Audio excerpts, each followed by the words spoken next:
Hey y'all, welcome to April Affirmations. We are going to talk about self-compassion today. So I'm going to bring up a little presentation. We're going to talk through it. It won't be too long, but just a little something to help you maybe practice a little self-compassion and in turn compassion for others. And the reason why I chose this, I'm sure y'all are well aware of everything going on in the world. The world is literally on fire in so many places. There's a lot of just division and hatred and polarization. There's just a lot of that going on. Definitely a lack of empathy, lack of compassion for others and for self. So there's a lot of that happening. And I'm sure if you're like me, you're probably stressed, overwhelmed with it all between COVID, between just acts of violence and hatred and just all this stuff going on.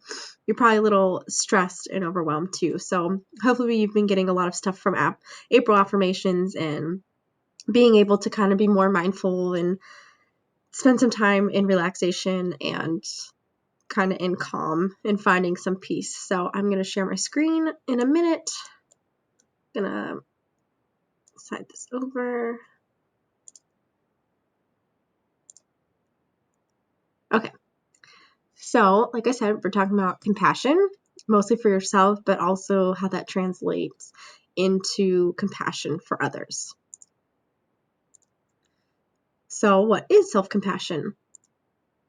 Self-compassion is treating ourselves with the same kindness, care, and concern that we give to our friends. A lot of times that's very, very hard to do.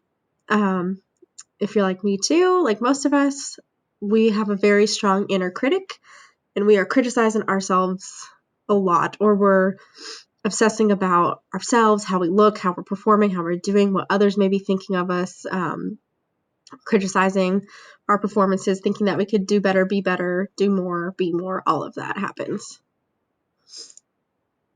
Also, self-compassion is embracing and accepting ourselves as we are. That's flaws in everything, because we all have flaws, believe me. So you may be kind of wondering what the difference between self-compassion and self-esteem is. So self-esteem, according to Kristen Neff, she's really awesome, does a lot of work with self-compassion. Self-esteem is the global evaluation of self-worth. It's a judgment, like, am I a good person or am I a bad person? There's all these judgments that we have. And previously and historically, people have, or I guess researchers have really seen this as kind of the main marker of psychological health, whether someone had high self-esteem or low self-esteem or somewhere in the middle.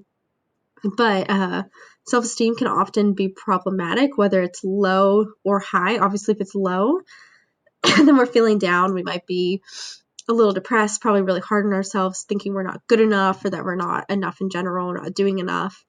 But also high self-esteem is just as problematic. So that's like feeling above average. And a lot of times we're trying to flip from low self-esteem to high self-esteem. And that can make us start playing games in our minds and trying to like puff ourselves up and put others down to make us feel better. And obviously some take this to an extreme, which would lead to something like narcissism, which honestly narcissism is growing. There's kind of an epidemic of that. And the levels each year get higher, but there is so much self-esteem work going on, and I think that can be part of it. So whether you have low self-esteem or high self-esteem, it's still self-obsession. You're either self-loathing or you're self-loving to an extreme and obsessed kind of with yourself and how you look. Often people can be prejudiced to enhance their own self-esteem. But self-esteem, this is one of the big problems, is that it's contingent on success. So whether you're successful or not. So if you don't measure up or you fail, then you'll go back to feeling lousy about ourselves. So that's why self-esteem can be a little trickier, a little dicey. And one little quick thing, just touching on women. So you can probably guess where the number one area is that women invest in their self-esteem. And it's obviously in their looks and the perception of how attractive they are. And obviously the standards are super high, especially with, media, magazines, fashion industry. Social media is horrible for this.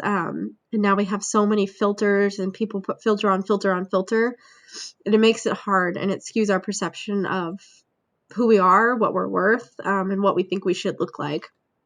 And it's starting young as third grade. So that's when girls are starting to notice how attractive they are.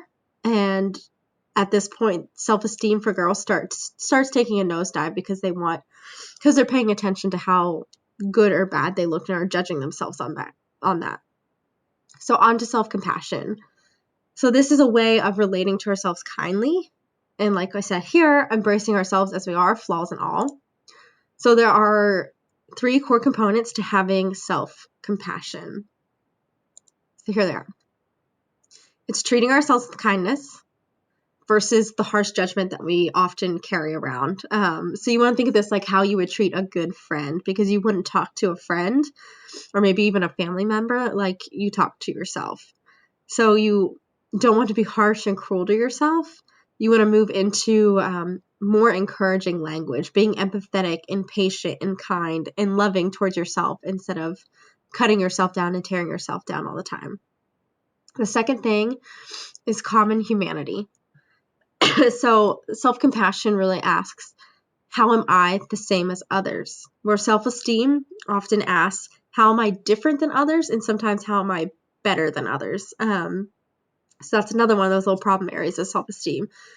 So self-compassion, you really want to ask, how am I the same? Because we all are humans. We all have this shared experience of being imperfect. We're all flawed. We're all imperfect. We all have different quirks and different weird things about us.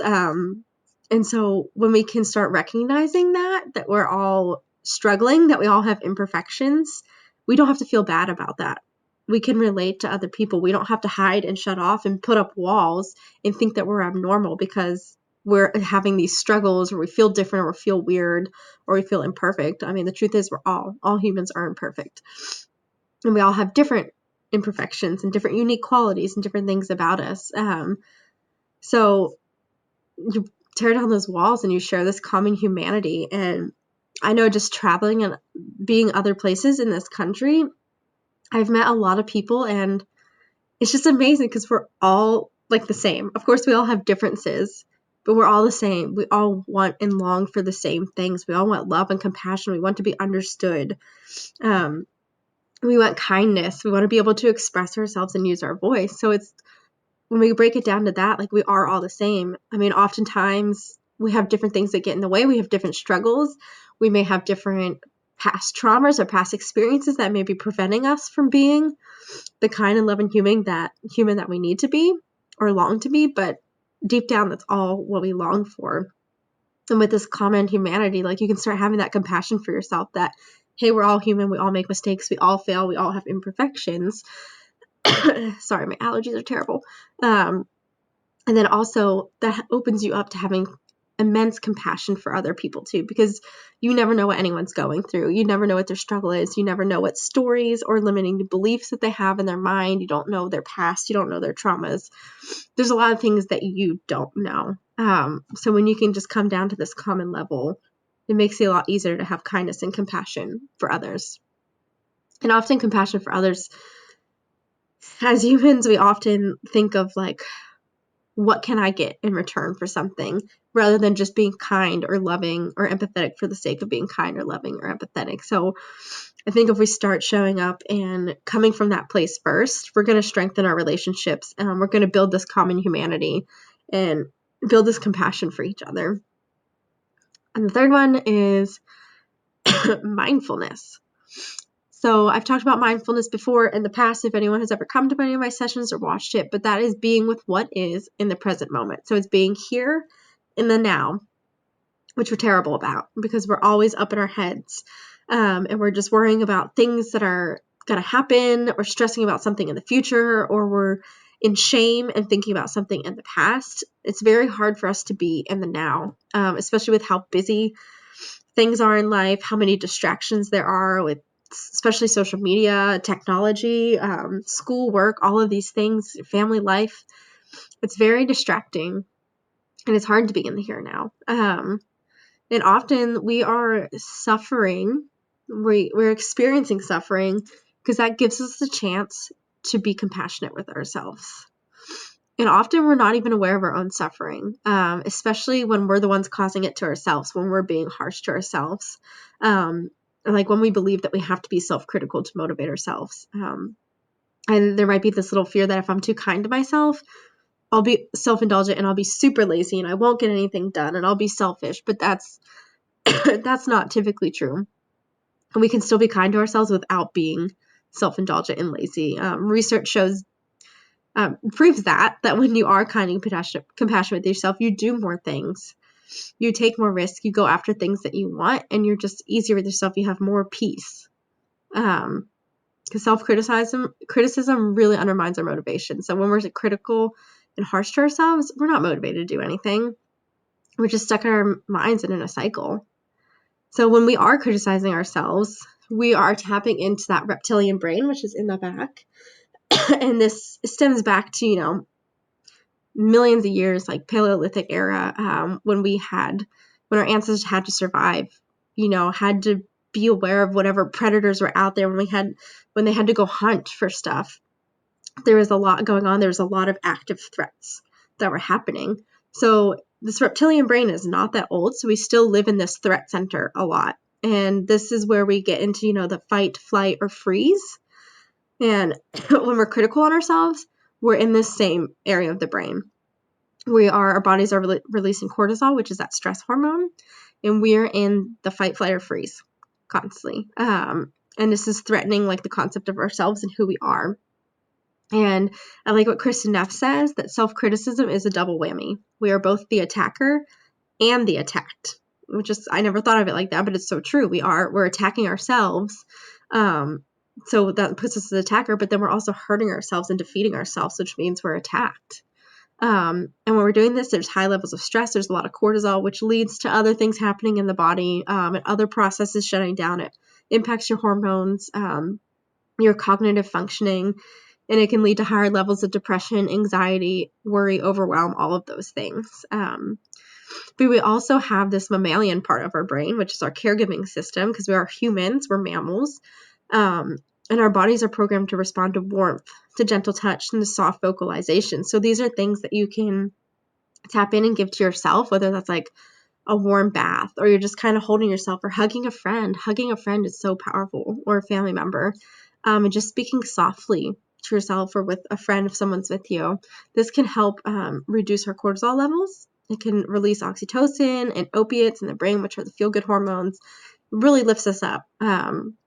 Because then we're feeling really safe and we're feeling really comforted. We can let our guards down. We don't have to be in that stressed mode. And then we're in that optimal mindset to do our best, to make better decisions, and to do things that are really going to help us.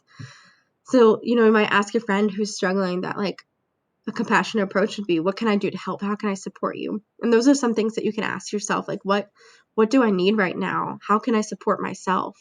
Like, what do I really need? Am I sad? Am I angry? Am I stressed, overwhelmed? What can I do to calm my system down? Whether, like I said, take a warm bath, do some breathing, put on a meditation, do some prayer if you're someone who practices prayer. Journaling is super powerful. If you're just going for a walk and getting outside and getting some vitamin D and being out in nature, it can help calm you too. So here are some benefits of the self-compassion. So this is strongly related to mental well-being.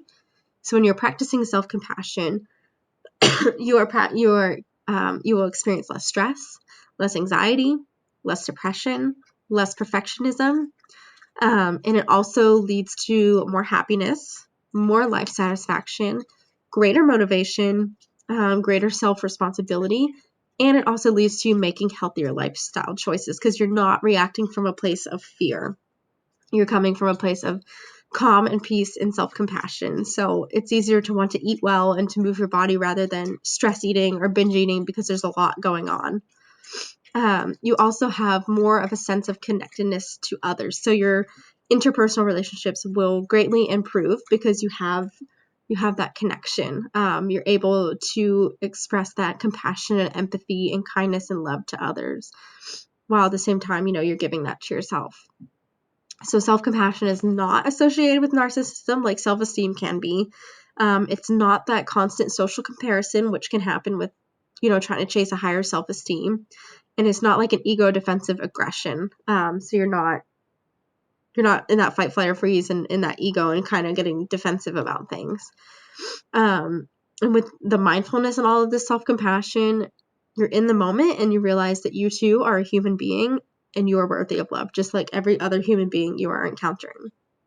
And one last thing to kind of close on. So to think about it, you know how to be a good friend, maybe a good sibling, good child, whatever it may be. You know how to comfort a friend in need, or if you see someone hurting, you know what to say, you know what to do. So you can do those exact same things for yourself too.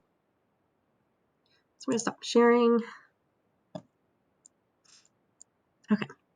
So I just wanted to thank you all for watching on self-compassion. Obviously, that's not like an exhaustive presentation. There's a lot of things that go into it. There's a lot of great tools. There's so many things out there on Google. If you're a Pinterest person like me, you can find a lot of journal prompts. You can find breathing techniques. You can find meditations or mindfulness practice to help you really tune into that self-compassion and learn how to be kind and empathetic to yourself. So thank you again. If you have any questions, you can reach out to Shanna, or you can email me at abenson@se.edu. Thank y'all for being here. I hope you have a good day.